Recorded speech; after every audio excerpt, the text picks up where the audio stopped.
Affairs tabled the estimates of revenue and expenditure of the Gambia for the fiscal year 2025, that is 1st January to 31st December 2025, both days inclusive, on Friday, 15th November 2024.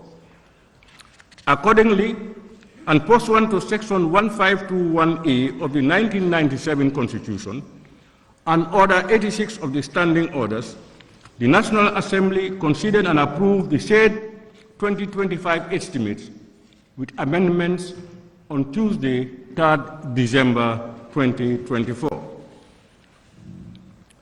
Therefore, in pursuance of Section 1523 of the Constitution and Order 87.2 of the Standing Orders, the Honorable Minister for Finance and Economic Affairs shall today introduce the Appropriation Bill 2025 for consideration and enactment by this august Assembly. In doing so, and as per Order 87.4 of the Standing Orders, the Honorable Minister will set out any amendments made to the estimates, present and outline government fiscal policies and program for the year 2025, commonly referred to as the budget speech. Consequently, honorable members, the Honorable Minister for Finance and Economic Affairs will proceed to table the Appropriation Bill 2025 before us today. I thank you for your attention. Clerk, may we proceed?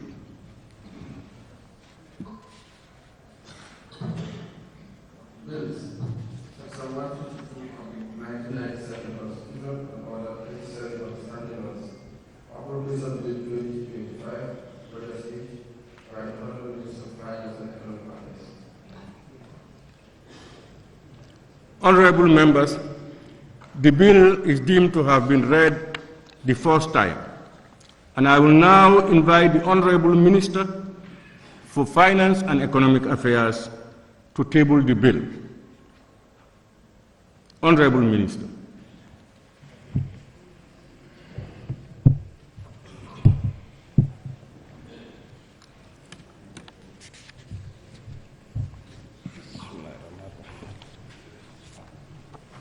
Thank you, Honorable Speaker, and His Excellency, Honorable the Vice President,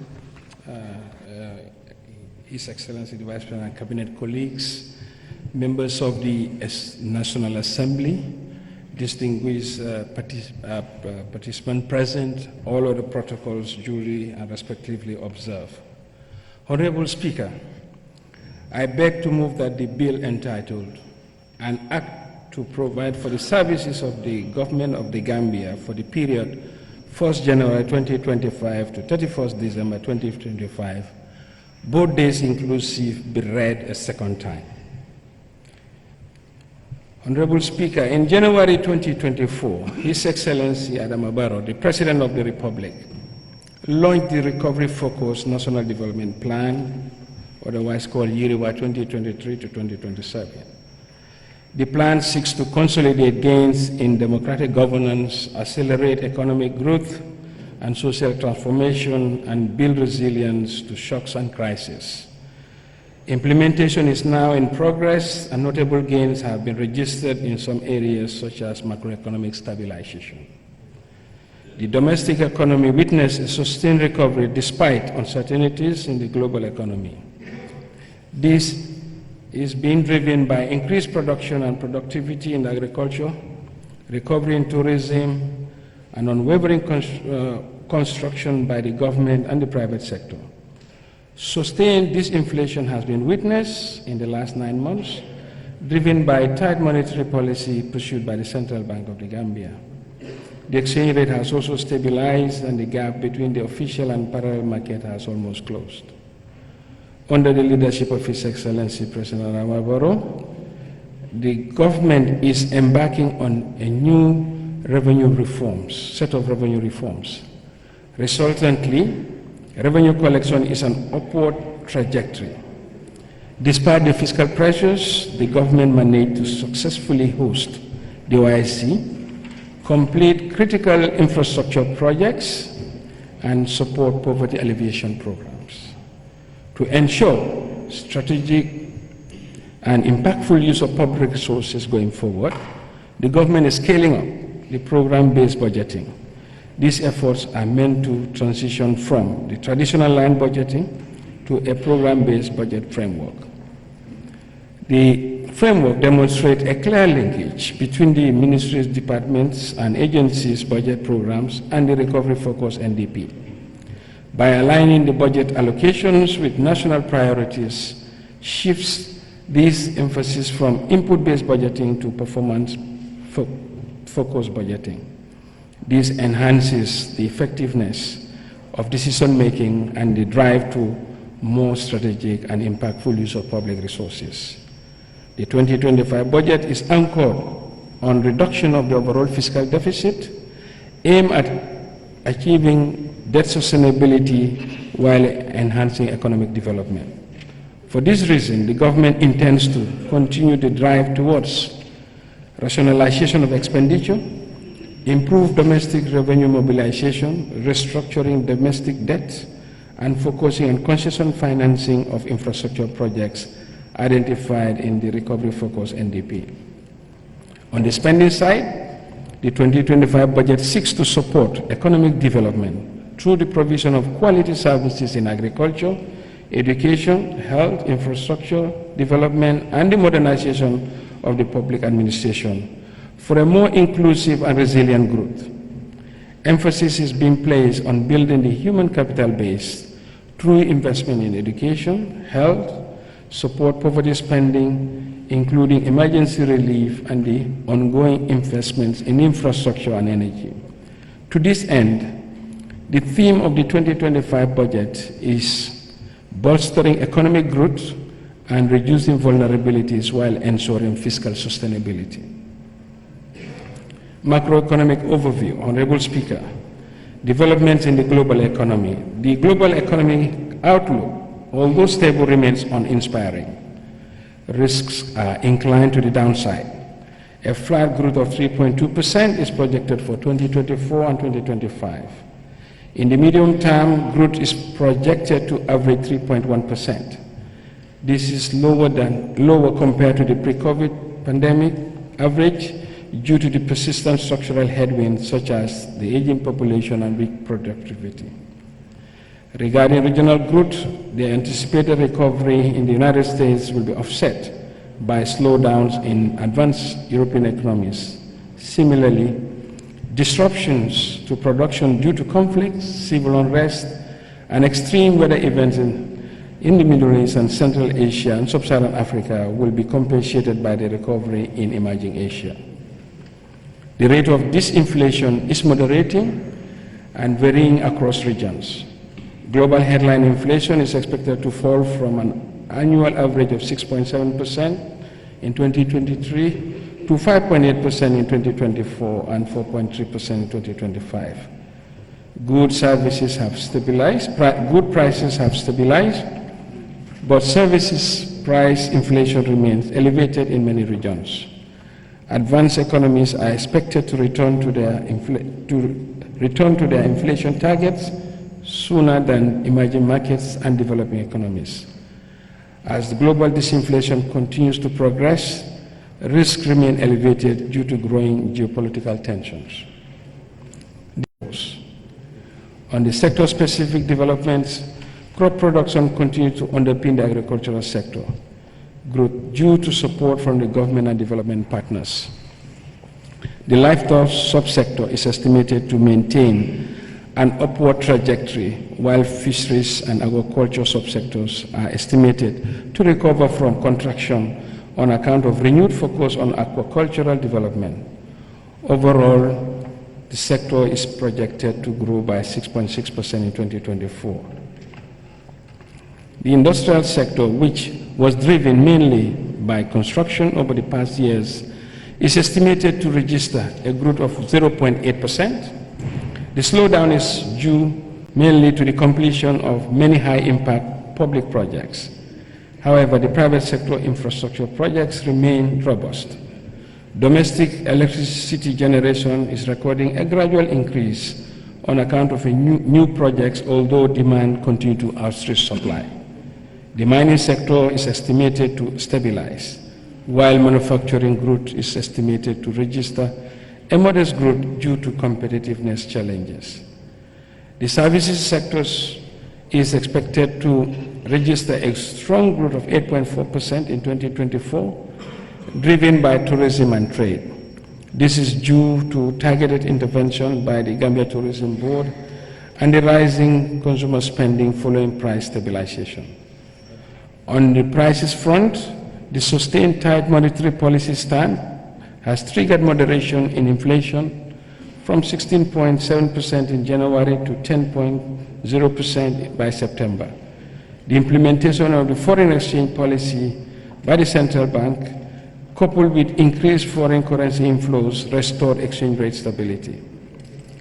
Public finances reflect mixed performance in 2024. The revenue mobilization reforms adopted and implemented by the government are yielding significant results.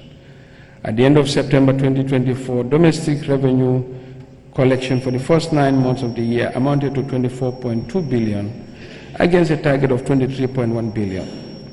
Tax revenues amounted to 13.24 billion, an increase of 3.6% over the projection. Additionally, non-tax revenue, particularly administrative fees, reached 4.4 billion, significantly surpassing the target of 3.53 billion. Grant disbursements remain resilient. In overall, revenue and grants outturn for the year is expected to exceed target. With regards to expenditure, budget execution has been particularly difficult this year due to the unanticipated spending shocks. These include the intervention of the government to the tune of $20 million, equivalent to $1.4 billion to NAWEC, to settle areas with independent power producers. These payments serve as tariff compensation to cushion the population from tariff increase, which would have put untold economic challenges on the citizens. Other expenditure pressures came from the hosting of a very successful OIC summit. The anticipated financial support for hosting of the summit was not realized, and the government was obliged to bankroll the expenditure related to the summit. Consequently, the overall expenditure execution as at end September was at 84%. To absorb the unforeseen expenditures during the year, government managed to reprioritize certain expenditures to achieve the net domestic borrowing target. These measures include constraints on expenditure on use of goods and services with execution rate of 57% over the period. Due to higher than planned expenditure, the overall deficit, including grants for the first 9 months, stood at 7.2 billion. With the unexpected disbursement in the budget support, in the last quarter and expenditure restraint, the deficit is expected to slow to 5.1 billion by the year end, against the target of 4.5 billion. Key sectors. Honorable Speaker, we now turn to the key sectors of the economy, and we begin with the finance and economic affairs. The ministry is making efforts to strengthen the linkages between the budget and the NDP. For the first time, the government will be sharing booklets containing information on intended program results from all ministries, departments, and agencies.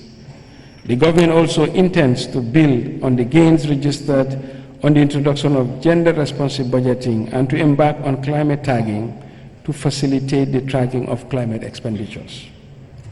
On the public financial management reforms, the ministry has developed state-owned enterprise regulations and a dividend policy. The ministry has also concluded midterm review of the Public Financial Management Strategy 2021 to 2025, and focus is now on developing a new PFM strategy 2026 to 2030. Similarly, the review and amendment of the Public Finance Management Act is ongoing. To ensure efficient management of government assets, an asset management policy was formulated and adopted. The ministry is also working on finalizing a new aid policy which provides a framework for the operational guidance of aid to improve its alignment and harmonization to national priorities. The government is planning to embark on advocacy and resource mobilization missions for the recovery-focused NDP. An integrated national financing framework strategy was developed, which seeks to provide a framework for sustainable financing of national development priorities. To improve the monitoring of the National Development Plan, the Indicator Metadata Handbook was designed to provide comprehensive information on the indicator definition, description, relevance, and calculation methodology, among others. The government will participate in 2025 voluntary national review to assess the country's progress in the implementation of the SDGs. The productive sectors. Honorable Speaker, the Ministry of Agriculture, with the support of development partners, continue to drive its transformation agenda guided by the recovery-focused NDP. Through various interventions, production of key commodities across this country significantly increased during the 2023-2024 agricultural seasons. This was driven by increases in yields for maize, rice, etc. For the 2024-2025, the ministry provided fertilizer support amounting to 35,000 metric tons, including 1,000 tons of organic fertilizer for vegetable growers and 5,513 bags of 50 kilograms of chemical fertilizer. High-yielding seeds amounting to 67.4 tons were also distributed. On livestock, the ministry implemented various development initiatives which contributed significantly to the growth and sustainability of the sector. The Livestock Master Plan and the Livestock Sector Strategy were developed as roadmaps, along with updated veterinary legislation and the Animal Health Act of 2023. In 2024 and 25 seasons, the ministry aims to increase land preparation and yield using high seeds varieties targeting 4 tons per hectare. The ministry will engage the private sector by expanding the SME, matching grants, and other incentives to attract youth and women into agriculture and improve market access.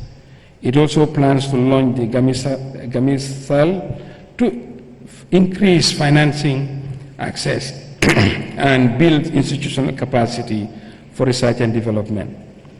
Developing the value chain for key crops and livestock remains central to improving production and productivity in the near term. Fisheries and water resources. The ministry, with the support from development partners, implemented various projects and programs aimed at improving the sustainability of the fisheries and water resources sector. These include procuring and installing 40 automated rainfall stations in all administrative regions. This will enable the department to increase its weather forecast accuracy and monitoring. The ministry also launched a regional project in July 24 to improve water access by populations facing the effects of climate change. Moreover, fish processing technology that help to improve health and the quality of women fish smokers were distributed. To enhance the participation of Gambians in fisheries, the ministry procured 20 new artisanal fishing boats. As part of the plans in 2025, the ministry will be strengthening the fisheries jetty infrastructure in Banjul to enable the licensed industrial vessels to comply with the 100% landing requirements in the Gambia. This will increase employment and availability of fish for domestic consumption. The government will operationalize the national hatchery to produce quality fingerlings. The ministry will also prioritize construction and installing of 55 large solar-powered pipe water supply systems to provide safe and quality drinking water to 250,000 people in the rural areas. Communication and digital economy. The Ministry of Communication and Digital Economy is finalizing the formulation of the Communications Bill 2024 that will enhance the legal and regulatory frameworks, sustain the principles of fair competition, and ensure quality affordable services for consumers. Concerning the digital infrastructure, contract for the second subsea fiber optic cable transaction advisory was signed in July 24. This initiative will ensure adequate redundancy in the first mile as well as increased bandwidth capacity. The ministry is prioritizing further upgrades and expansion of the LTE networks to onboard and extend reliable connectivity to government offices to improve efficiency and timely service delivery. Priority is also being given to creation of the 202,375 digital addresses comprising of households, businesses, and landmarks in the West Coast region. Tourism and culture. The tourism sector has shown remarkable recovery trend. To sustain the trajectory, the Ministry of Tourism and Culture introduced 2 new tour operators in 2024. The Gambia Tourism Board, in collaboration with the development partners and the private sector participants, has come up with various marketing and diversification initiatives such as rolling out another Smiling Coast destination video, introduction of placards across all registered tourism establishments throughout the country, and the establishment of agri-food processing and packaging unit to encourage the use of local ingredients and create employment opportunities for youths. In the area of culture, the sector prioritizes heritage conservation for job creation and economic upliftment of our communities. In 2025, the subsector plans to demarcate other TDAs such as the North Coast and the Kiang West National Park. The sector will also roll out more youth-friendly products such as theme parks as well as picnic hubs in the TDA-1 to target the millennials. The sector also plans to pursue the revamping of Site Museum at Fort Bullen, among other programs. Trade, industry, and regional integration. The ministry has been extensively involved in mitigating the impacts of global market uncertainties, ensuring priority batting for vessels carrying essential commodities, and extending the duty waiver for rice importation. These efforts have helped stabilize prices and ensure the availability of essential commodities. Efforts are also directed towards the formulation and implementation of the African Free Continental Trade National Implementation Strategy. The ministry also prioritizes the She Trade Hub program, which aims to support women-owned businesses. In labor and employment, the ministry facilitated the signing of bilateral labor agreements with UAE, Saudi Arabia, and negotiations are ongoing with Qatar and Spain. These initiatives aim to gradually reverse the irregular migration trends and promote manpower exchange. In export promotion, GAIPA has enhanced the global presence of the Gambian products. In 2025, the ministry plans to expand trade facilitation efforts, advance sugar import negotiations, and broaden the China duty-free trade quota scheme, which is a non-reciprocal tariff preference program for the LDCs, the least developed countries. The African Continental Free Trade Implementation Strategy will be intensified with a focus on priority sectors. Regional integration efforts will focus on finalizing the trade and transit cooperation agreement with Senegal and Guinea-Bissau while expanding the Lumo modernization program. With regard to the industrial development, plans include launching the trade corridor and the special economic zones. The ministry will also continue to strengthen its labor migration framework and work towards enacting the legal metrology bill while operationalizing the National Reference Food Testing Laboratory. Ministry of Works Infrastructure. This ministry remains committed to improving the infrastructure of the country. Significant work on road infrastructure has been witnessed. Through government local funds, government is funding the construction of key priority roads nationwide with a total length of 355 kilometers. The widening of the Batin-Hardin Highway has reduced travel time by more than half for commuters traveling from Banjul to the airport. The 50-kilometer urban roads project is progressing steadily. Despite the challenges encountered during the implementation, the Nyomi Hakalang and the Kiang West roads are in their final stages. Priority has been given to road maintenance programs and in some instances expanding the network. Among the prioritized roads are the Kerewan Jawara Road, Bani Sali Kenya and Brufut Madiana Kunkuja. They are all expected to be inaugurated in the first quarter of 2025. The Gambia Civil Aviation has successfully commissioned ultra-modern Doppler VHF omnidirectional range DVOR at Banjul International Airport in the second quarter of 2024. This has enhanced operational safety and efficiency at the Banjul International Airport. In line with the NDP, GCAA is undertaking works on the overlaying the runway pavement and construction of a modern loop at runway 14. These works, which will cost $20 million, are expected to enhance the safety of aircraft operations and prolong the lifespan of the runway. Concerning the GPA, significant strides are made in enhancing operational efficiency of the port. Port handling capacity increased following the implementation of the cutting-edge technology and acquisition of cargo handling equipment. This has already started to ease congestion and improve turnaround times for vessels. Additionally, the acquisition of the Banjul Habdai properties to increase the port's container storage capacity was completed. In 2025, the ministry has prioritized the implementation of Phase 3 Batin-Hardin Highway project, which will address most of the safety deficiencies and the issues relating to the congestion at the roundabouts, as well as some of the heavily traveled intersections. Phase 3 includes the construction of service roads, roundabouts, pedestrian crossings, improved storm drainage systems, and a new overpass at the Sukuta roundabout. Plans are also included in implementing a terminal operating system and a port community system to streamline operations. Petroleum and energy. The energy sector remains one of the key priorities of the government as enshrined in the NDP.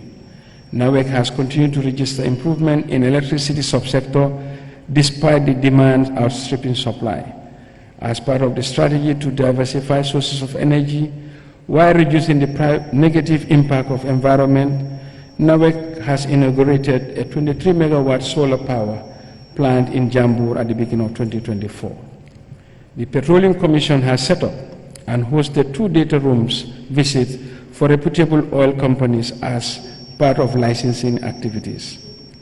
A license management system has been developed to enhance the monitoring of the implementation of licensing and contracts. To ensure the attainment of vibrant and more transparent geo-extractive industry, the ministry is in the process of developing a minerals and mining policy and a mining cadastral system. In 2025, the ministry prioritizes the implementation of an integrated data management system which will enhance access, retrieval, and preservation of valuable geological and geophysical data. Access to clean water, the NAWEC will expand access to water and sanitation service in the rural and peri-urban areas. This is aimed at achieving universal access with a minimum coverage of about 85% by the end of 2025. Social sectors. Honorable Speaker, as per its mandate, the Ministry of Basic and Secondary Education continues to improve the teaching and learning environment, especially in underserved areas. A significant increase in enrollment across all educational levels has been recorded in 2024 relative to 2023. To accommodate the growing demand, the number of schools increased from 3,690 to 3,839 over the same period. Over 5,500 new classrooms with furniture and 5,000 toilet cubicles with facilities catered for physically challenged students across the madrasa and conventional schools were constructed as of June 2024. The ministry during the year prioritized technical and vocational education to ensure that youths are equipped with essential skills that meet the labor market demands. Additionally, the Second Chance Education Program has been expanded, enrolling 600 participants nationwide in 2024. The ministry has also initiated a comprehensive needs assessment of the education sector to improve quality education at all levels. To address the challenges of the timely textbook supply and replacement, negotiations are nearing completion for the procurement and delivery of lower and upper basic school textbooks. The ministry has launched a MOPSI radio station on 89.3 FM, currently covering the Greater Banjul area and parts of the Fonyis, with plans for national coverage. Higher education. As part of government's effort to support research and innovation, the Ministry of Higher Education, Research, Science and Technology has inaugurated the state-of-the-art facility at the University of the Gambia, Faraba Bantan Campus, Lot 1. Additionally, the ministry, in collaboration with the Organization of Southern Cooperation, signed a cooperation agreement to establish a multidisciplinary research facility at the University of the Gambia, Faraba Bantan Campus that will provide unlimited access to online resources. Construction works on Lot 2 of the UTG Faraba Bantan campuses are ongoing and are expected to be completed by end of March 2025.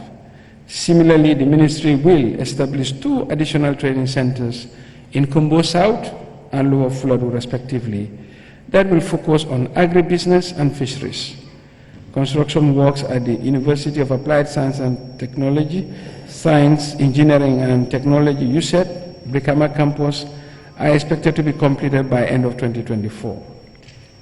As part of the activities of 2025, the ministry will prioritize the construction of the School of Medicine and Allied Sciences, which will include dentistry, pharmacy, nursing, and public health and medicine.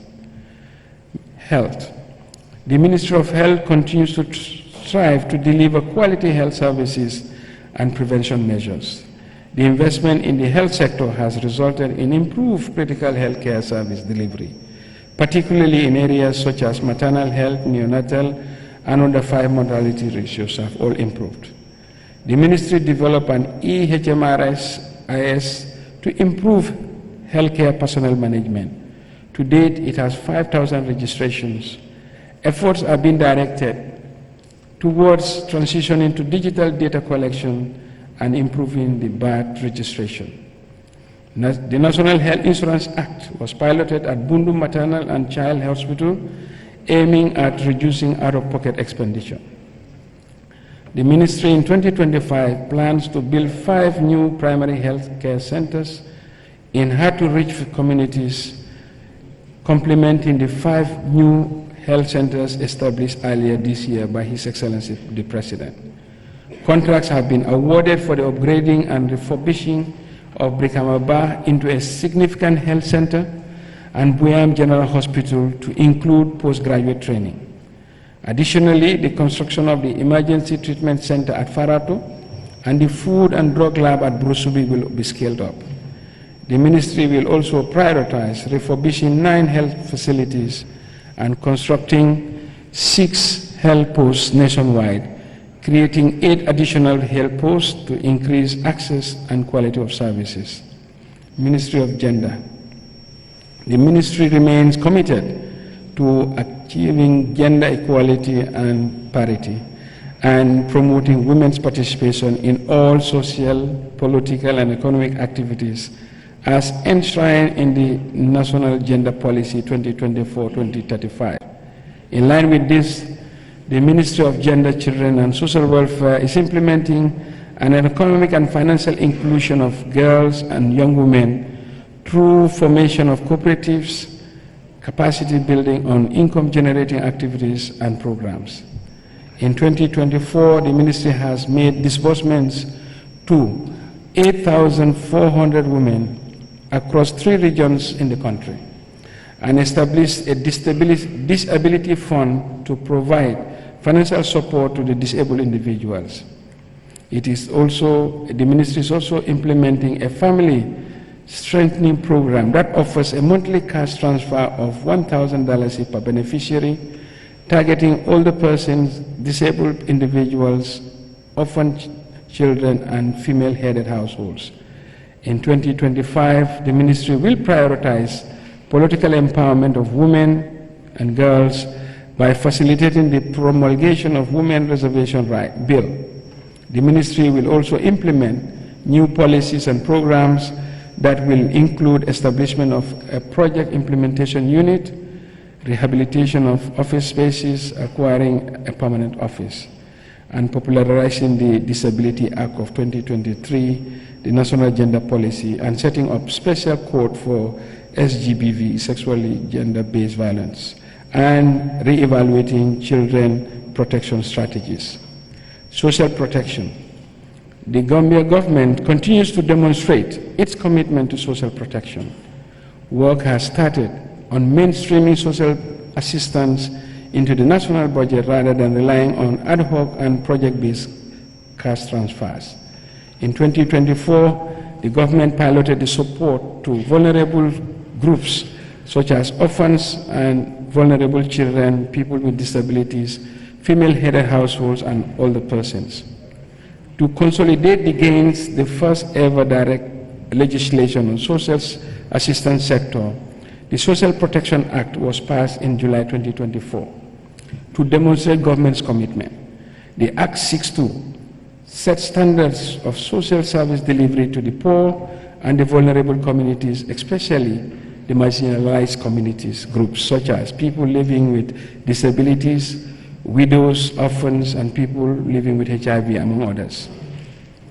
In 2025, the plan is to operationalize the Social Protection Fund established by the Social Protection Secretariat with a starting capital of 200 million. This will finance the expansion of the government cash transfer to vulnerable groups and other social protection interventions across different sectors as defined in the National Social Protection Regulation 2024. Youth and sports. The Ministry of Youth and Sports made significant strides in youth empowerment and sports development in 2024. Key initiatives include the successful implementation of comprehensive youth development programs such as vocational training, entrepreneurship opportunities, and mentorship schemes, all aimed at equipping young people with the skills and confidence needed for sustainable livelihood.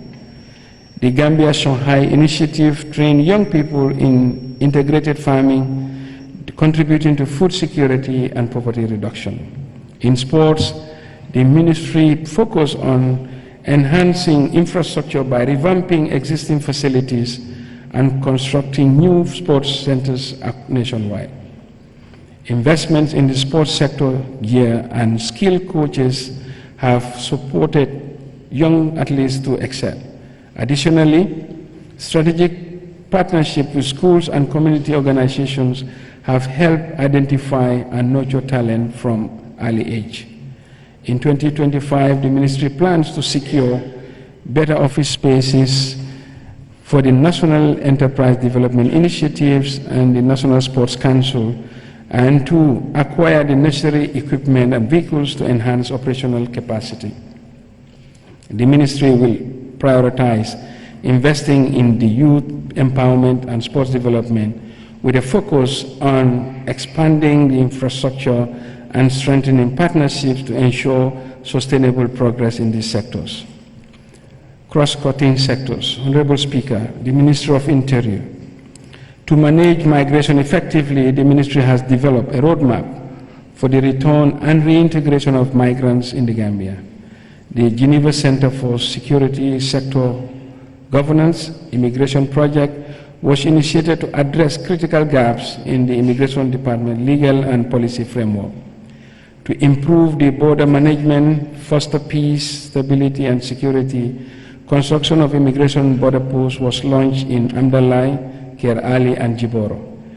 A joint task force has been set up to monitor and apprehend illegal migrants and alleged criminals in sensitive areas. The ministry developed key policies including the gender mainstreaming policy, internal investigation policy, and review of the 1940 Police Act, 49 Police Act, The Gambia Prison Services improved the safe transportation of inmates by purchasing vehicles and receiving support from the GTSC. The Gambia Fire and Rescue Services responded to 432 calls in 2023, including fire incidents, extrication, sea rescues, and fatalities. The Drug Law Enforcement Agency successfully implemented the supply suppression strategy, seizing significant quantity of controlled substances such as cannabis, hashish, ecstasy, methamphetamine, and cocaine, while prosecuting multiple suspects nationwide. To ensure drug demand reduction, the agency reinforced public awareness through local TV and radio programs and launched additional drug-free clubs in schools, educating students about the dangers of drug use.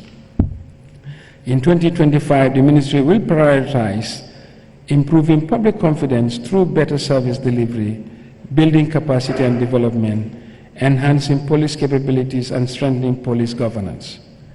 The prison department will construct a modern kitchen at Joshua and Janjambure prisons to enhance feeding of inmates. The Gambia Fire Rescue Services will intensify fire safety awareness across all regions and municipalities by providing refresher courses for officers and firefighters, upgrading the Brikama and Bara fire stations, and completing the backfilling at the Serekunda Fire and Rescue Station ground. The ministry will also prioritize enhancing manpower needs and the construction of a forensic laboratory and exhibit store. Information. The ministry has made significant progress in 2024. Some of the achievements include hosting of bi-weekly Mansakunda monthly press conferences, broadcasting of sector-specific documentaries on development-focused programs and projects, and conducting the training of information officers from various MDAs on implementing the Access to Information Act 2021. The ministry is also formulating an information and communication policy to establish guidelines and frameworks to manage information within the government effectively. Lastly, the establishment of the ATI Commission will help to monitor and oversee the implementation of ATI Act 2021. The ministry is working on the finalization and of the formulation of the Personal Data Protection and Privacy Bill 2024. The ministry plans to undertake outreach programs to enhance communication strategies by ensuring that information about government programs and projects reaches the entire population. Strategic communication consultants would be contracted to develop a strategic communication plan to ensure that high-quality information content is accessible in the local language, and a regular monitoring and reporting framework to measure the impact of communication activities. The ministry will ensure that information, media, and broadcasting bill will be tabled before the National Assembly by the second quarter of 2025. The bill will harmonize emerging issues on information, media, and broadcasting sectors to harness the demographic dividends in the Gambia. The ministry also plans to create a modern media press center to empower the different players in the information value chain and advance press freedom and open governance initiatives. Ministry of Justice. Honorable Speaker, the ministry has commenced the development of a new cost-effective database that will enhance efficient work management and streamlining registration processes for public benefit. The cloud-based intellectual property automated systems was completed and will now allow the IP office staff to work remotely, thereby enhancing productivity. The Industrial Property Office, in partnership with the Gambia Tourism Office, has successfully registered the country brand The Gambia, the Smiling Coast of Africa, quote unquote, with the World Intellectual Property Organization, making the Gambia one of the first countries to register its brand as a trademark under the Madrid Protocol. In addition, the ministry's Industrial Property Office supported a mentorship program for 50 women SMEs. The Office of the Curator has introduced a direct debit payment system for beneficiaries replacing the previous method of issuing checks through central bank, which allows beneficiaries to access their funds within 24 hours. In 2025, the Ministry of Justice will prioritize upgrading the database to allow clients, including legal practitioners, banks, real estate agents, entrepreneurs, and the public, to register remotely. Phase 2 of the deeds registration system will be implemented, which involves capturing and linking property records in the system to provide a complete history of all registered lands. The capacity of the inspection team at the company's department will be strengthened to ensure nationwide coverage. Public service administrative reform, policy coordination and delivery. The Personnel Management Office, in collaboration with the Ministry of Public Service and partners, have carried out a functional review of the MDAs to streamline and rationalize the overlapping roles and conflicts of the MDAs to make the government more efficient and effective. The office also conducted a capacity gap assessment with key relevant cadres to formulate competency development programs relevant to these cadres. Recently, the PMO carried out a staff audit exercise at Ministry of Basic and Secondary Education, Ministry of Health, and Ministry of Agriculture. This was geared towards managing and controlling the human resources and the wage bills. Ministry of Environment, Climate Change, and Wildlife. The ministry has made significant strides in managing climate risk, including developing a draft carbon trading bill to create a balanced and fair carbon trading market in the Gambia. The successful launch of the nationally determined contribution NDC and its implementation plan is set to contribute to a net zero reduction of carbon dioxide emission with clear targets and indicators. The ministry is actively implementing the mitigation action plan under the MRV system to ensure climate change adaptation and mitigation capabilities. This includes tracking solar PVs, GIS forest cover, and the establishment of a climate action center at the UTG. As a member of the LIFA plan that balances development, agriculture, conservation, and urban growth while safeguarding natural resources. The ministry will finalize the development of new real estate regulations that will address the issues of unclear property ownerships, unregulated land sales, and the ongoing disputes, among others. Foreign Affairs. The government, through the Ministry of Foreign Affairs, continues to strengthen its current bilateral and multilateral relations, as well as endeavor to open new frontiers of relations to serve citizens better. The ministry continues to maintain a strong voice on the global issues targeting preventative diplomacy aimed at peace building, peacekeeping, reforms of the international system, and the wider global financing architecture. To ensure effectiveness and efficiency, the ministry has embarked on professionalizing the foreign services, revising the foreign service regulation, developing the posting policy, jurisdiction mapping, and drafting a foreign service bill. Work is in progress on the development of a codified foreign policy and a code of conduct for foreign service officers.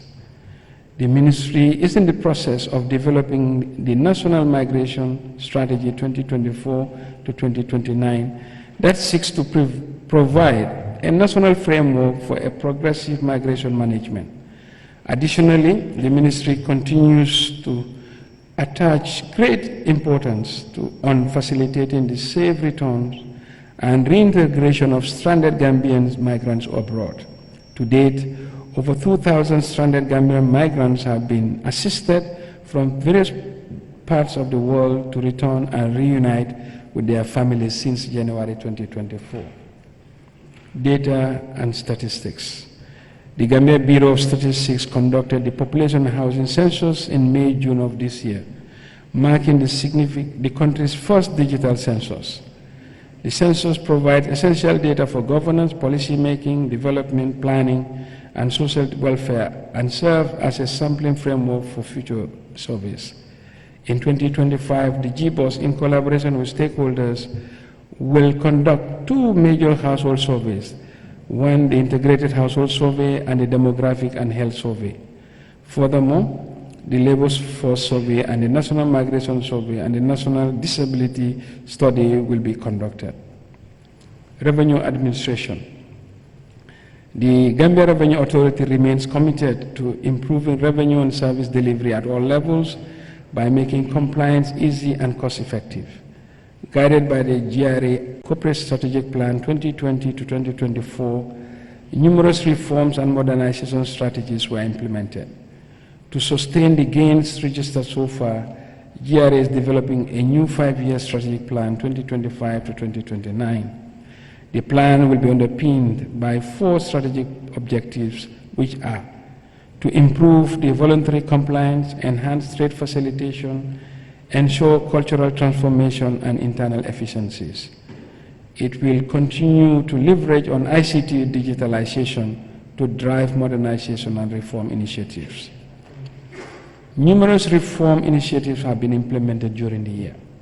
These include rolling out of the Ascuda World System, the National Single Window System, Domestic Resource Mobilization Project, Revenue Assurance System for excise taxes and petroleum, among others.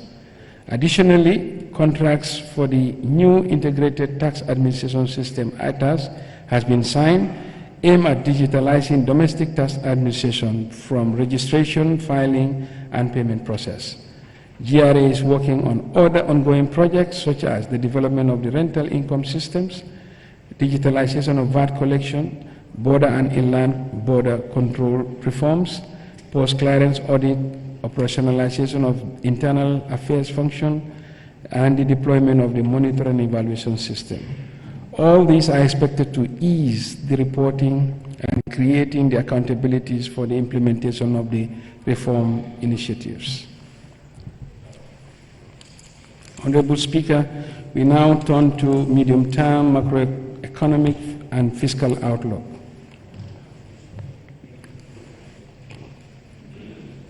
The GDP growth. The domestic economy prospect remains favorable. The economic growth is projected at 5.9% in 2025 and to average 5.2% in the medium term. This will be driven by the expected stability in the macroeconomic environment and sustained growth in the productive sectors.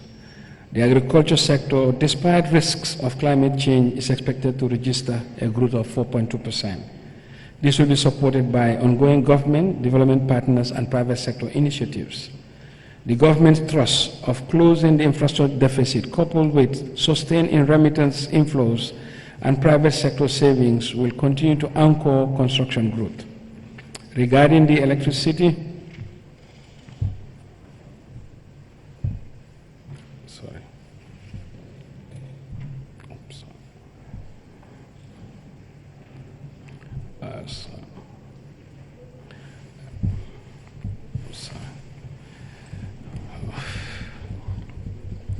excuse me. Yes, that's okay. Here. Yes. Okay, we're here.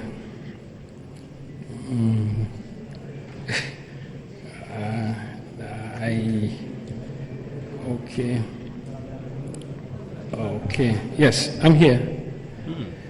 The government thrust of closing the infrastructure deficit, coupled with the sustained remittance inflows and private sector savings, will continue to anchor construction growth. Regarding electricity's efforts to improve efficiency, reducing transmission and distribution losses, and increasing the domestic generation will help to upscale the supply. The tourism sector growth is expected to benefit from recovery in the global economy and the local market promotional activities being spearheaded by the GTB and the private sector. Inflation. Inflation is projected to continue decelerating towards the central bank target of 5%. The disinflation trend will be sustained by expected moderation in commodity prices and convergence in the fiscal and monetary policy efforts. Similarly, the exchange rate is projected to remain stable in 2025 and the medium term. This will be driven by the expected sustained increase in foreign exchange inflows. Fiscal outlook. The thrust of the 2025 government, the thrust of government in 2025 is to ensure sustainable public finances through consolidated revenue mobilization reforms, expenditure prioritization, and prudent debt management. The key priority for fiscal management is the reduction of debt vulnerability. The debt to GDP ratio is on the downward trajectory from 85% in 2021 to an estimated about 65% in 2024. The objective is to bring this below 50% in the medium term. Revenue and grants. The revenue outlook remains strong on account of improved economic prospects, continued domestic revenue mobilization, trust, and favorable development partner support. In 2025, revenue and grants are projected at 44.7 billion, which is 22.7% of the GDP. Of this amount, 29.1 billion will be domestic revenue and 15.6% will be grants. Tax revenue is projected at 21.2 billion, that's 10.7% of the GDP, representing a 23% increase from last year's budget.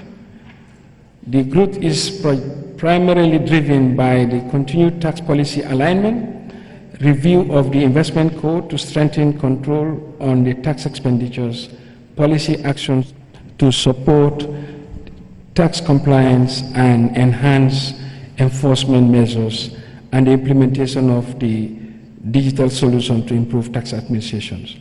However, the Gambia's tax administration, the tax collection effort is still relatively below the sub-Saharan and OECD averages. Both corporate and personal income taxes are expected to grow due to this strengthened compliance management through data matching, revocation of special investment certificates of non-compliant companies, and other enforcement actions on rental incomes. Excise taxes, excise duties through tax stamps initiative, and increased risk-based audit.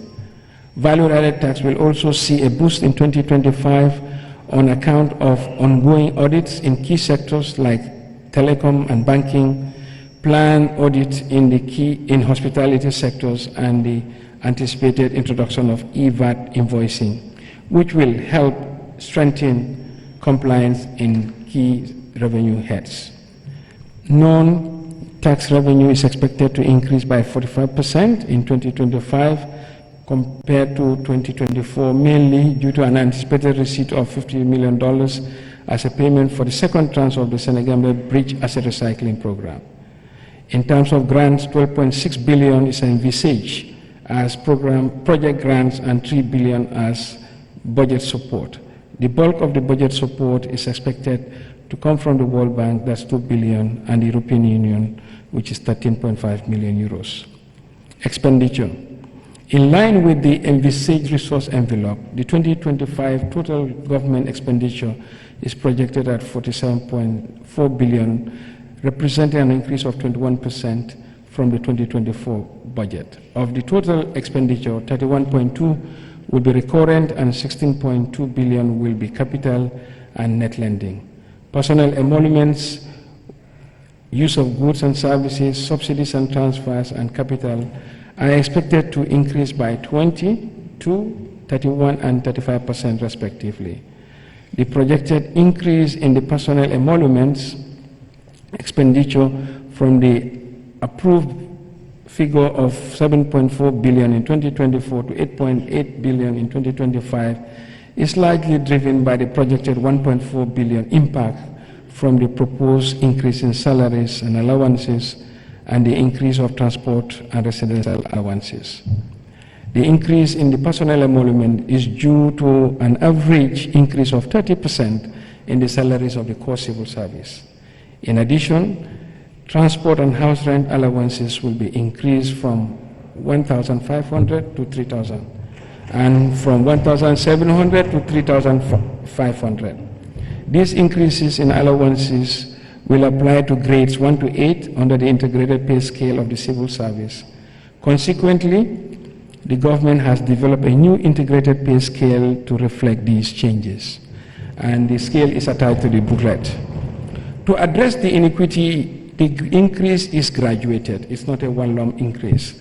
Grade 1 will have an increase of 75%, grade 2, 67%, grade 3, 59%, grade 4, 49%, and the fixed grades will have an increase of 7%, while grade 12 will have an increase of 22%.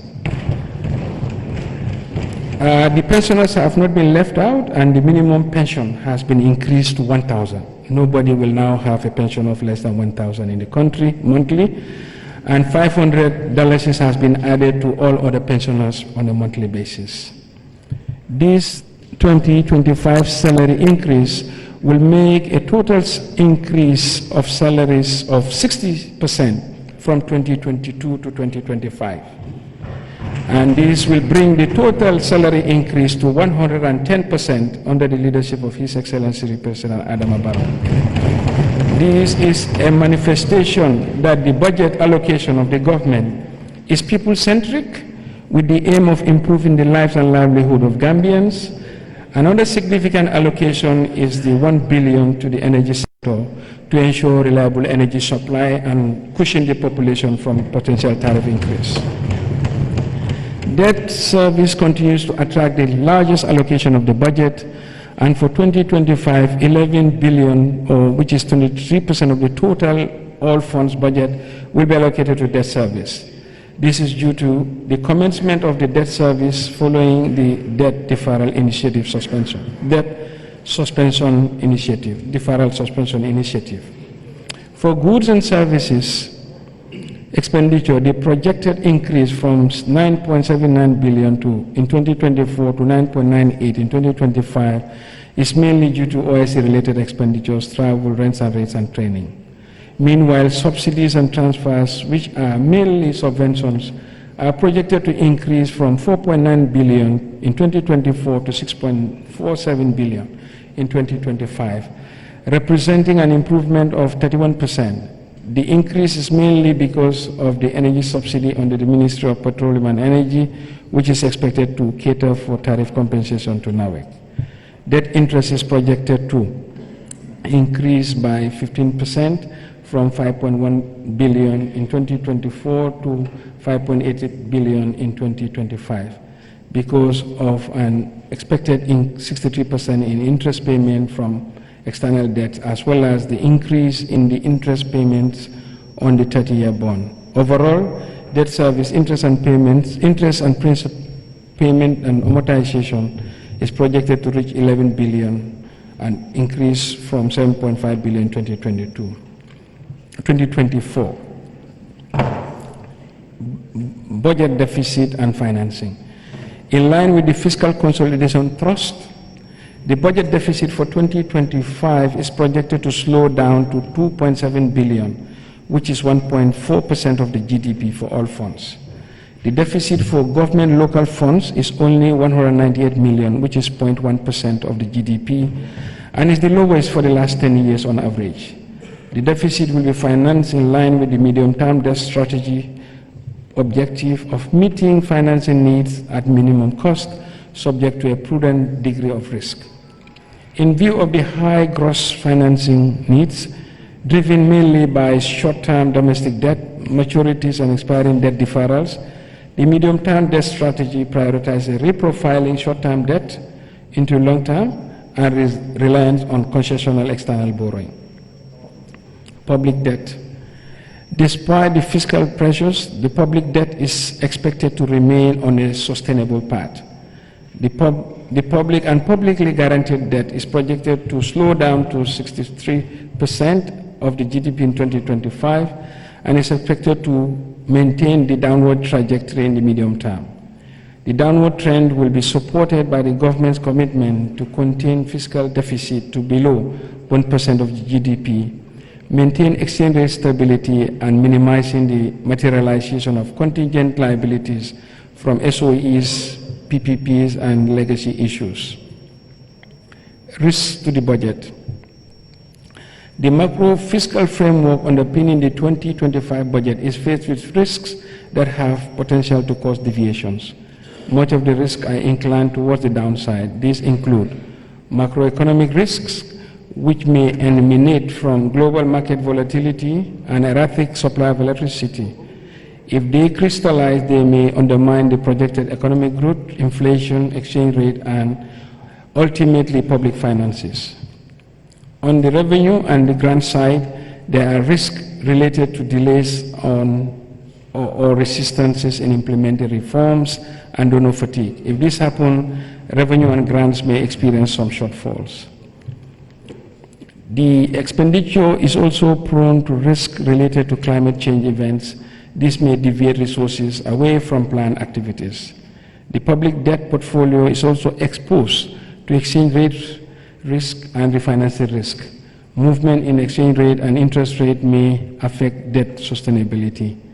The poor financial standing among the majority of the SOEs pose a significant risk to the government in the form of contingent liabilities. The rationale for 2025 budget allocations. Honorable Speaker, the rationale for 2025 budget allocation being discussed below is primarily focused on the government local funds, Ministry of Defense. The budget will increase by 17% compared to the approved budget of 2024. The key to this increase is the 100 million budgeted for the soon-to-be effective terms and conditions of services, TACOs, for the armed forces. However, food and food services for the Army of 150 million remains the same as 2024, is also catered for. An amount of 13.65 million is also being allocated for operation and maintenance of boats. Accordingly, funds amounting to 24.4 million have been set aside for the renovation of some military barracks in the 2025 budget. Ministry of Interior budget will increase from 1.6 billion in 2024 to 1.9 billion, which is an equivalent of 19%. A large share of the ministry's budget is directed towards taking care of personnel expenses. However, food and food services are also significant, amounting to 121 million. About 57% of the amount budgeted for food and food services is for police, while 15 million is for prisons. Among the 27 million, an amount of 27 million has also been allocated for passports, while an additional 10 million is set aside for the construction of police stations and posts. Subvention to draw log enforcement also amounts to 162 million. Ministry of Tourism and Culture, the ministry's budget increased by 17% compared to 2024. The key areas of expenditures are personnel emoluments for subvention, which increased by 55% to 22 million. It is worth noting that the ministry still has the Tourism Diversification and Resilient project under it. It is expected that this project will supplement the government's effort in revitalizing the tourism sector. Ministry of Foreign Affairs budget increased by 9%, moving from 1.7 billion in 2024 to 1.95 billion in 2025, largely as a result of expected increase of 253 million in personnel emoluments. The ministry budget also contains 50 million for post-OIC activities to cater for embassy rents, which amount to 356 million. The budget also allocates 74 million for the purchase of vehicles for some embassies, respectively Washington, Paris, Jeddah, Rabat, Havana, Pretoria, Beijing, Moscow, and the new embassies. Furthermore, 10 million has been set aside for the construction of Chancery in Dhaka. Ministry of Finance and Economic Affairs. The Ministry of Finance and Economic Affairs budget for 2025 is 2.4 billion, an indication of an increase of 23% compared to 2024. The increase is partly by subvention to agencies, which increased by 7% to 1.13 billion. Other key items include the inclusion of 70 million, a 6% increase for the application software system, licensed software to support the IFMIS and to improve financial management. The Internal Audit Directorate has 55 million budgeted for it. This represents a 9% increase compared to the approved budget of 2024. MOFIA budget also includes a 250 million for equity participation and a 313 million for the Public Administration and Modernization Project. Ministry of Lands and Regional Integration and Regional Governments. The ministry's budget is 389 million, an increase of 2% compared to 2024. Despite the marginal increase, it includes a budget of 25 million for the ongoing Commission of Inquiry into Local Government and 35 million contribution to local projects. Ministry of Agriculture, an amount of 961.7 million has been catered for the ministry, representing an increase of 116 million on the 2024 budget. The budget includes 507 million for the input subsidies for organic fertilizers and seeds for the farmers. This represents a marginal increase of 1% compared to 2024. The budget also caters for 56 million for the purchase of tractors. Ministry of Works Infrastructure. There is an increase of 15% decrease when compared to the 2024 budget. The decrease is primarily as a result of the weaning of the OIC Baton-Harding Highway and other roads project of the budget. However, the 2025 budget also includes 1.88 billion for roads, including 1.47 for the expected expenditure on asset recycling facility. Ministry of Basic and Secondary Education. Ministry of Basic and Secondary Education for 2025 budget is 5.1 billion. This represents an increase of 21% on the budget of 2024. A significant portion of this increase stems from subvention and personnel emoluments, which increased by 433 million and 170 million respectively. Other key items on the MOPSI budget include the school improvement grant 288 million, feeds and handling 170 million, school feeding 166 million. Fees and handling charges are intended to cover WAEC exam fees, and the ministry's budget also includes a budget of 114 million for the public administration project. Ministry of Health. The budget for the ministry for 2025 is 2.71 billion, which represents an increase of 17% compared to 2024. The Ministry's of Health budget mainly caters for subventions, which is 1.2 billion budgeted as transfers to agencies, including 176.6 million for Riders for Health and 369 million for Edward Francis Hospital. Other key items include drugs and dressings and medical supplies 204, consultancy to pay Cuban doctors 111 million, vaccines 42.25 million, and personnel emolument 797 million, which includes 71 million for overseas travels treatment. An amount of 50 million has also been included in the budget to kickstart the National Health Insurance Scheme. On infrastructure, 42.59 million and 90.4 million has been budgeted to support the improvement of health infrastructure, and these have been budgeted under hospital, clinics, and health facilities, buildings, and structures, respectively. Ministry of Youth and Sports budget for 2025 represents of 135 million is an 11% increase from 2024. This includes 27 million to support the Gambia So High initiative, whose budget increased by 193%. Ministry of Fisheries and Water Resources. The Ministry of Fisheries and Water Resources budget for 2025 is 56.51 million. This is a 5% increase in the Ministry's 2024 budget. This stated amount will support the construction of water points and reticulating systems, fish ponds, and fish breeding facilities, 5 million, as well as drilling of wells and boreholes, 10 million. Ministry of Higher Education, Research, Science and Technology. The Ministry of MOHAS has an estimated budget of 405 million, which is an increase of 69% in 2020 over 2024. The MOHAS budget includes 100 million as subvention to tertiary institutions, 150 million as open scholarships, 40 million as contribution to student loan scheme, and 20 million for the GTSC school bus services. bursaries to students of 15 million and 5 million for the operational or realization of the Research and Innovation Fund. Ministry of Petroleum. The estimated budget for the Petroleum Ministry is 1.26 billion. This represents a 478% increase compared to 2024. A key reason for this increase is the energy subsidy of 1 billion included in the budget to cater for tariff compensation to NAWEC. The ministry's budget also includes 140 million for land compensation to support solarization. Ministry of Gender, Children and Social Welfare. The estimated budget for the ministry is 98.982. This is a 22% increase compared to 2024.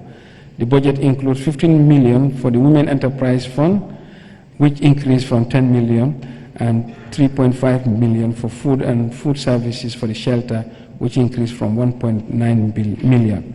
Another 3.5 million has also been factored to support the victims of gender-based violence, while 4 million has been set aside to support the differently abled. Medium-term policy reforms. Honorable Speaker, we now turn on to the medium-term policy framework for the 2025 budget. To support the economic stability that underpins the commitment to fiscal sustainability in the short to medium term, the government intends to implement a set of reforms aimed at improving this resource mobilization, transparency, and accountability. On the revenue front, the following reforms will be implemented. Revision of the Investment Code under GAIPA Act 2015 to make it more responsive to our national economic development agenda. Finalization and implementation of domestic resource mobilization strategy that will identify and leverage on the potential sources of revenue and inform medium-term revenue reforms aimed at broadening the tax base. Tax expenditure policy provides the framework for the application and approval of tax expenditures, monitoring and reporting mechanism, as well as the institutional arrangements for its implementation. Implementation of the duty waiver policy, which focuses on procedures for application and approval of duty waivers, eligibility criteria, responsibilities of the MDA's compliance and enforcement provisions. Automation of the duty waiver application and approval process. This involves streamlining and modernizing the existing system. Implementation of a system to regulate and tax short-term rentals. This move will ensure tax compliance as well as fair competition for all players in the rental market. The system will be supported by the introduction of digital solution to rental income tax. The IT system has already been procured and the system deployment is at implementation stage. Deployment of an excise stamp petroleum marking solution for the excisable goods, telecom sector, and energy. The adoption and implementation of the aid policy will help to secure funding and greater predictability of grants. Furthermore, continuous engagement with our development partners will help to ensure that donor assistance are disbursed as scheduled.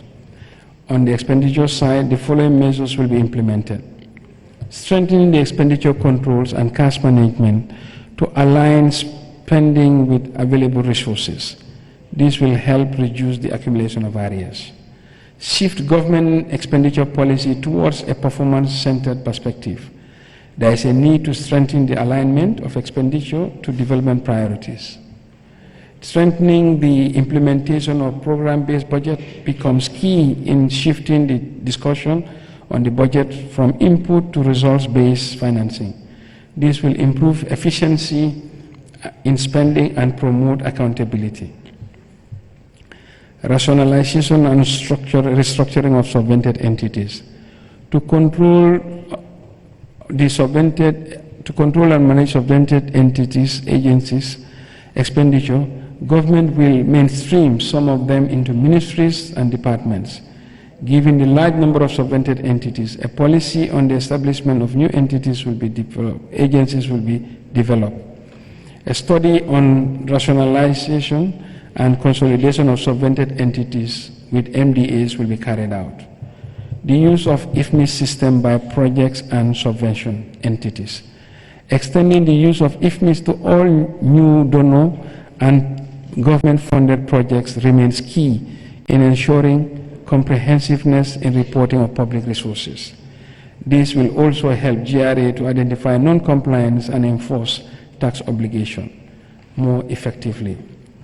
Rollout of the IFMIS system to all publicly funded institutions will become mandatory. Agencies are to commence implementation arrangements with the Accountant General's Department in earnest. Any subvented agency that fails to adopt the IFMIS system after 9 months will be sanctioned, and this can include suspension of subvention. To improve implementation of public projects, government will develop a pipeline of appraised investment projects based on the Government Strategic Review Board prioritization tool.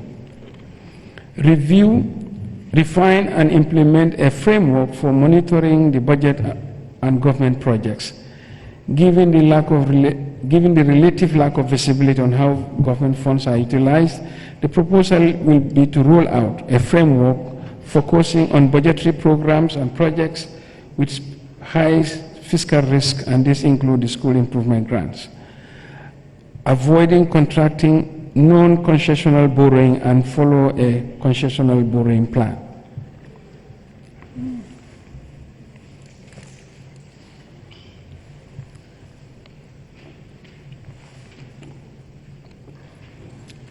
Proposed revenue measures for 2025. Honorable Speaker, the revenue administrative measures for 2025 are as below. In addition to tax policy and revenue administration reform, government is seeking to introduce the following revenue measures effective January 1st. A person who retains the services of a supplier, consultant, contractor, or subcontractor to carry out works or supply labor or goods or provide services shall withhold tax on gross amount of any payment to the supplier, consultant, contractor, or subcontractor in respect of works, goods, and services. A. In the case of a payment made to a non-resident contractor at a rate of 10%. In the case of a payment made to a resident contractor in the Gambia for public works contracted with the Gambia government at a rate of 5%, in any other case at a rate of 8%.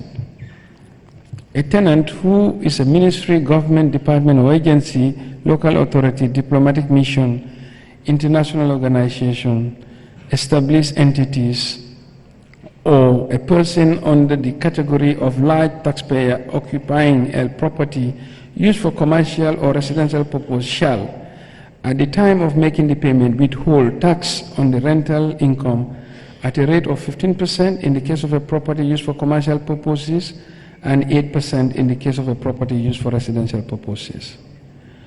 A non-resident person that makes a taxable supply to Gambia shall register for tax with the authority and obtain a tax identification number. A non-resident person shall include the tax on its invoice for all taxable supply. The person to whom a taxable supply is made in the Gambia shall withhold or collect the tax in the Gambia and remit the same to the Gambia Revenue Authority in the currency of the transaction. A non-resident person that makes a taxable supply to the Gambia may appoint a representative for the purpose of compliance with its tax obligation. The Gambia Revenue Authority may issue guidelines for the purpose of giving effect to the provisions of this section, including in the form, time, procedure for filing returns and payment by non-resident suppliers. Non-resident suppliers of online digital businesses to consumers, business to business, or goods or services shall register with and obtain a tax identification number from Gambia Revenue Authority.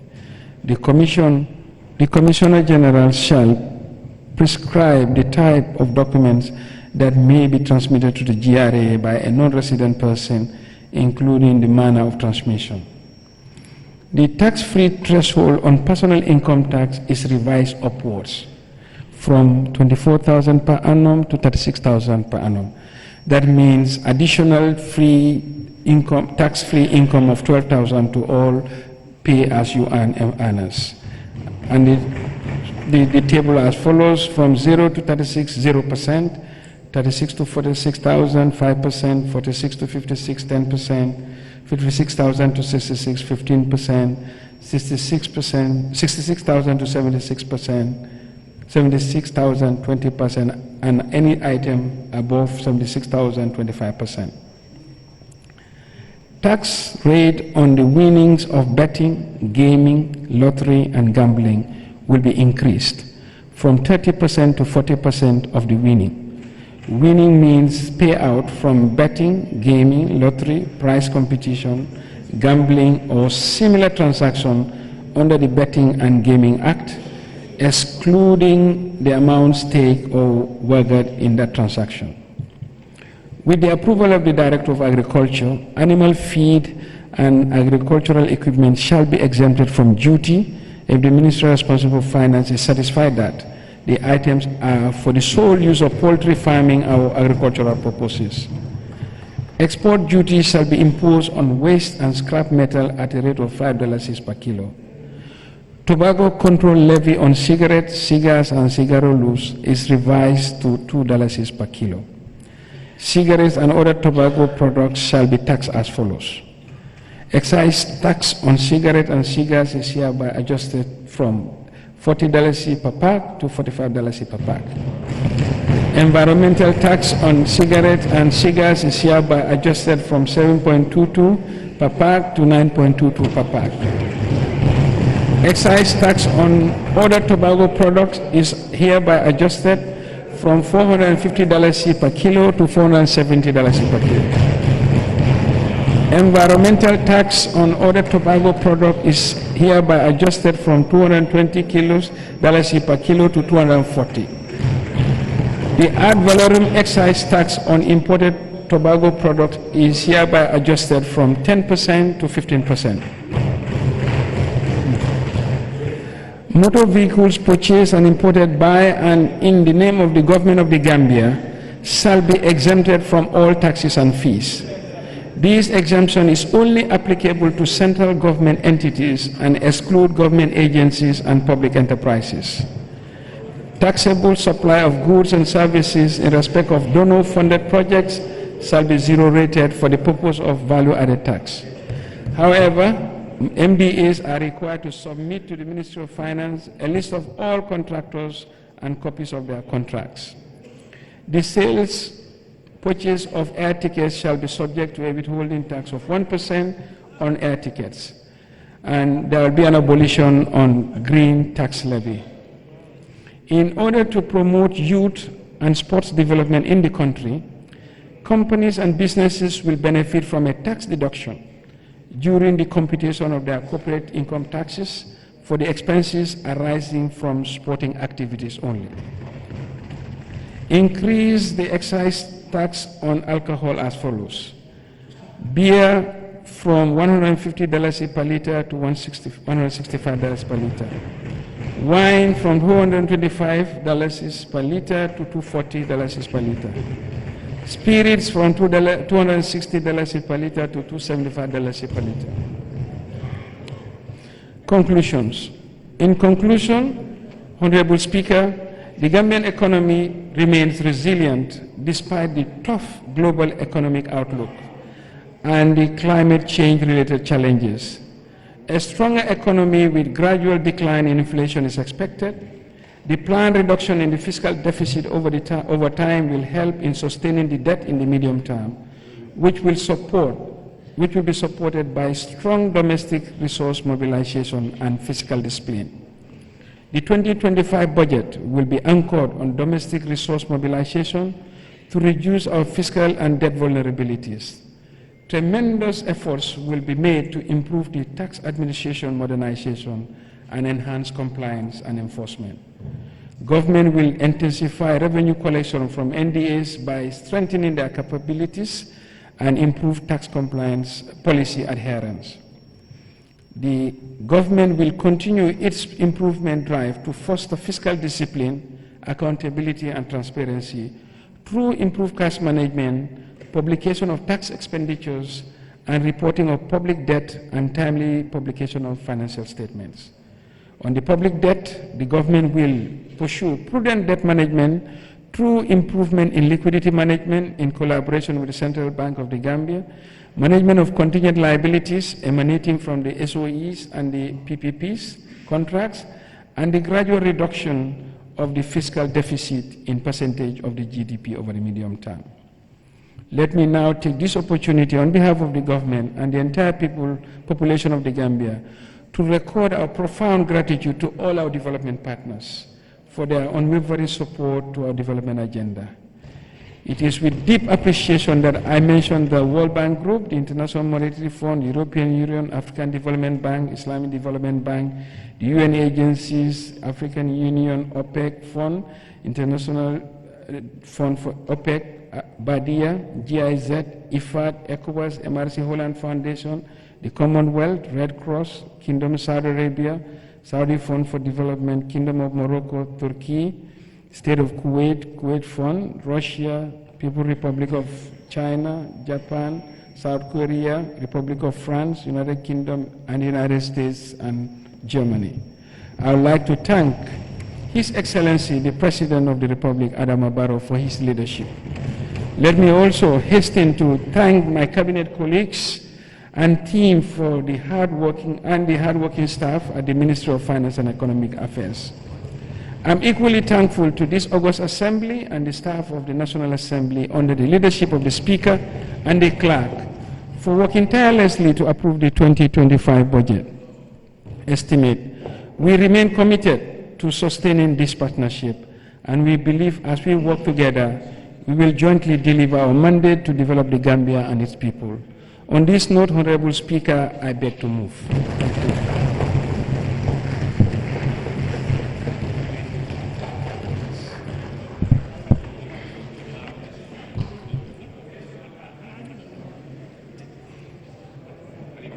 Thank you very much, Honorable Speaker. Honorable Minister for Finance. Honorable Minister for Finance and Economic Affairs. Honorable members, this is as a result of the beauty, the inherent good in the Honorable Minister's statement. Honorable Minister, we are grateful. Honorable members, any seconder to the motion? Honorable Member for Old Yundum and Deputy Majority Leader. Thank you, Madam Speaker. I rise to serve the motion for the Finance and Economic Affairs and his cabinet colleagues for a well-presented budget speech in this August.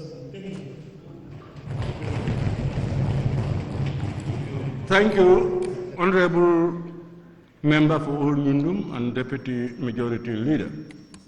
Honorable members, pursuant to Order 87.4 of the Standing Orders of the National Assembly, I will adjourn the debate on the Appropriation Bill 2025 until Monday, 16th December 2024, to enable members to study the bill.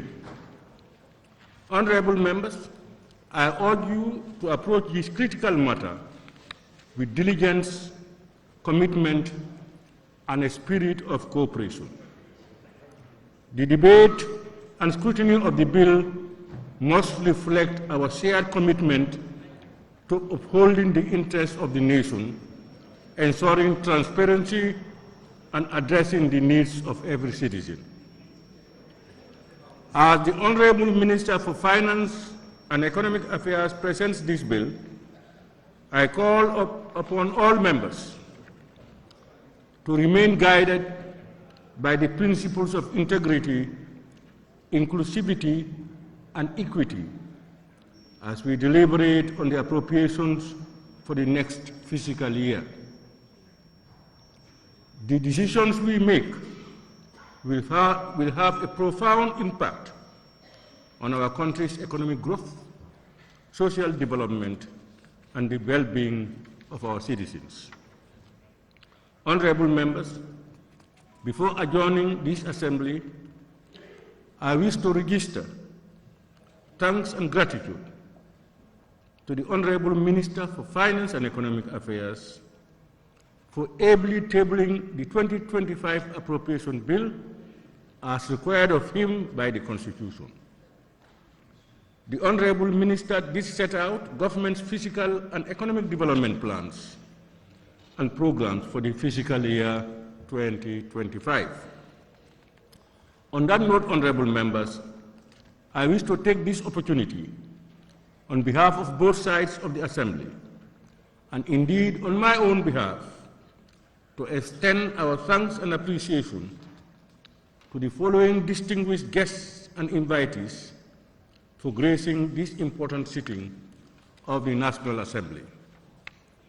His Excellency, the Vice President of the Republic of the Gambia, my Lord the Chief Justice, honorable Cabinet Ministers present here, members of the Diplomatic and Consular Corps, permanent secretaries and head of institutions, staff of the Ministry of Finance and Economic Affairs, senior government officials here in present, service chiefs, religious leaders, members of the press, and all other invited guests and the general public.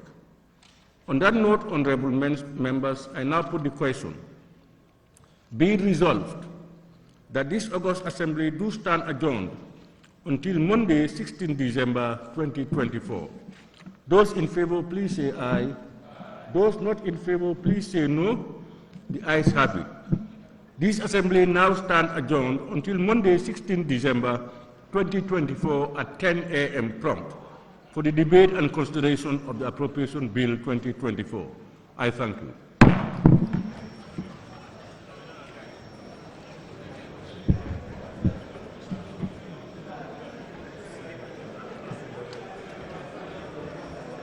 Mindu, mbasud la ñaadu, ila fa sama